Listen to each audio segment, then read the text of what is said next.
So hi everyone, I promised that I would recap a presentation that I did at a recent conference called RECAP and also at Wilmington College's Northeast e-learning consortium in May. So I did this presentation at both places and we threw some other things in, and I promised that I would make this a recording. So I hope that you enjoy this as much as the people that were at the conference did. We had a great time. So here we go. Good old PowerPoint is more powerful than you think. So people have been slamming PowerPoint for years because it's overused and, there's better presentation tools out there and all that sort of thing. I want to take the other side of the coin. I think PowerPoint is a great tool and it has some wonderful features that you might not know about. One of them is this screen recorder and smart art that I'll be showcasing right now. So here's the PowerPoint that I had. I'm sure you're very familiar with this, and I'm just going to go through my little song and dance here. I'm in slideshow mode, and welcome.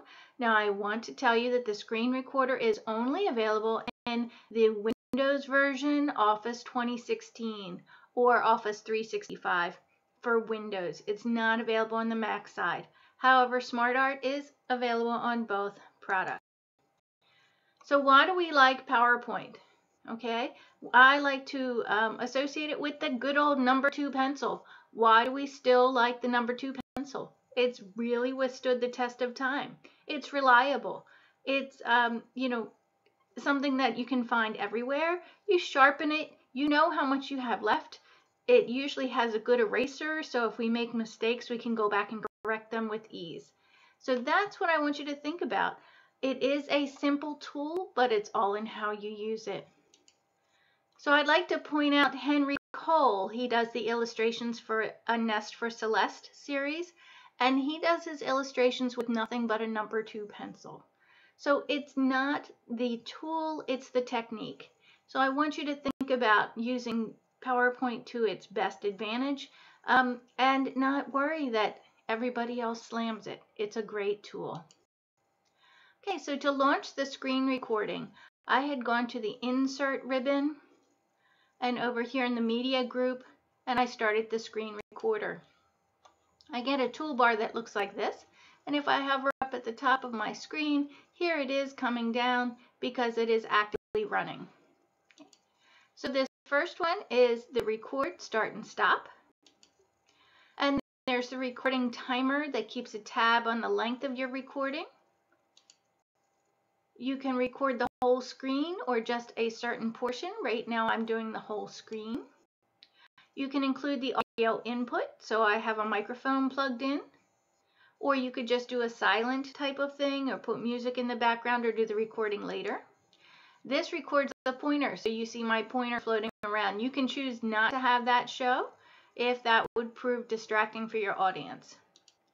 This right here is the pin icon, which is very helpful if you wanted that toolbar to stay in place. So if you're not recording the entire screen, just a selected area, you can pin it and it stays there and it reminds you that the recording is going forward. And then this closes the toolbar as well. Okay, so I'm going to unpin it so that it'll just disappear and move on with my presentation. So infographics. Infographics are a great way of telling a story. It uses visuals and it usually shows statistics. In my live presentation, this is where I started up the recording option. So your recording will show on whatever slide that you start that recording. So today, when I'm showing you, I started on my very first slide, so it'll show up over there. So PictoChart, P-I-K-T-O-C-H-A-R-T, has a lot of free templates that allow you to visualize data. And these templates are very nice and very customizable. They're not all free, so look through and find the ones that are free. They will allow you to print a banner in a classroom, or what you could do is put it on a website so that you just scroll down and you have everything on that page. You can see it's got a very nice graphical base. Okay, so it's not to take the place of a PowerPoint slide, but it is a different way to do a presentation. So why did I show you this? Well, there is a website called HubSpot, HubSpot, that offers infographic templates for PowerPoint. So you can make this type of thing in PowerPoint. It's free to download once you give them your email address. They give you a nice little template and you can just download it. I'm going to show you what this looks like. This was the use or value of infographics. You can see this looks like just a bunch of slides over here all glued together, and that's kind of what they've done. I want you to know that you could start from scratch yourself by going to the design menu, the slide size, and custom size. This is the big thing that they do that people don't realize can be done in PowerPoint, and that is to change the size of the slide. So they have one that's 10 inches wide by 30 inches high. Okay. So that's not going to come out of your regular printer. This is only going to be a digital display, or you can go to a wide plot poster printer that many universities or schools have available. So if you wanted to print up, the rules for the classroom or something like that, you could do that. So it gives you lots of great information on how to use these templates, and they give you 10 to choose from. So if you look here, you get an idea, and they give you a lot of, I can't even tell you how interesting it is to read the text that they have on here about good photography, what people click on. You can do the right versus left kind of challenge. You can do a lot of graphical data visualization. Okay, you can do a decision tree. So should you do this thing, yes or no, and they can step through it. So it's really, really a wonderful way of doing another type of presentation or getting a point across. Okay, so here we go. So that's what an infographic is. Now, you don't have to use one of those. You could simply make your own by using SmartArt. So if we change the design of this particular presentation to 10 by 30, we would have the same size infographic slide as in that template. But if you just wanted to do something here on your own, you can certainly do that. Okay, I'm sorry, just going a little through here. I'll put it right on this slide and I'll say insert, and it's called SmartArt. And they give you lots of different choices. There's always so many choices. You could do a cycle, you could do a process type of chart, a relationship type of chart, even a picture-oriented chart. There are so many that you can choose from. I'm just going to do a really quick process, and I'll just choose this one. Okay, and you can put the text in right here in the graphic itself, or out on the side here. I just opened that up to get like a little bubble. So I'll just say first, second, and third, and you see how that's just filling in those little bubbles.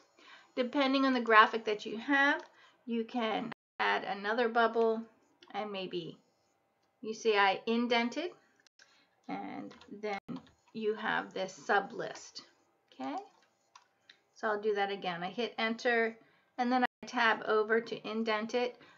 Okay, or I could use the promote and demote options up here.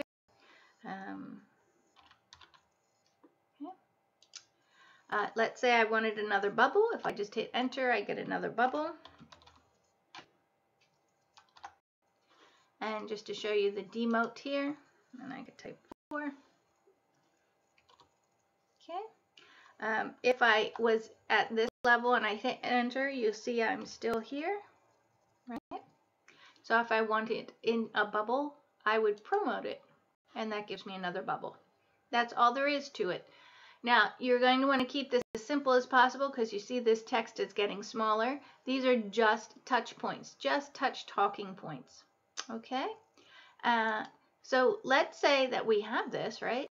And then we want to kind of build on the story. So we can go to animations, and we can just have them come in.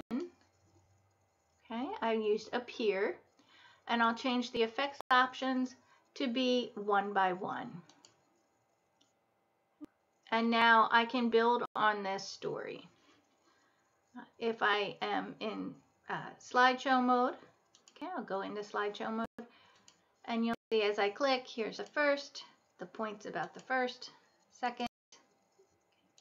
So this would be a nice way to sort of connect your ideas and then have supporting slides that take the first and that supporting idea and really build it out. Okay, we don't need to pack the slides with information. We just need to have these touch points for memory purposes. Okay, so you can use PictoChart, you can use PowerPoint SmartArt, or you can go to HubSpot and use one of their templates if you wanted to make an infographic. I'm going to escape out to come back to my presentation out of presenter mode, and I'm going to show you how you can save this recording that we make directly as an MP4 at the end of this session. That's going to be interesting because when I stop the recording, I'll no longer be recording. So I'm going to stop the recording. Okay, so I have stopped the recording and it rendered our recording in here. Okay, so we have an 11-minute recording which I could start up and it would play. What I want it to be in PowerPoint? What if I would like it to be YouTubeable? Okay, so here it is on my PowerPoint slide and it's just a video. If I right click it, I can save media as and put it on my desktop because that's where we put everything, right? And I will call it PowerPoint intro or screen recording. Screen recording. Okay, and save.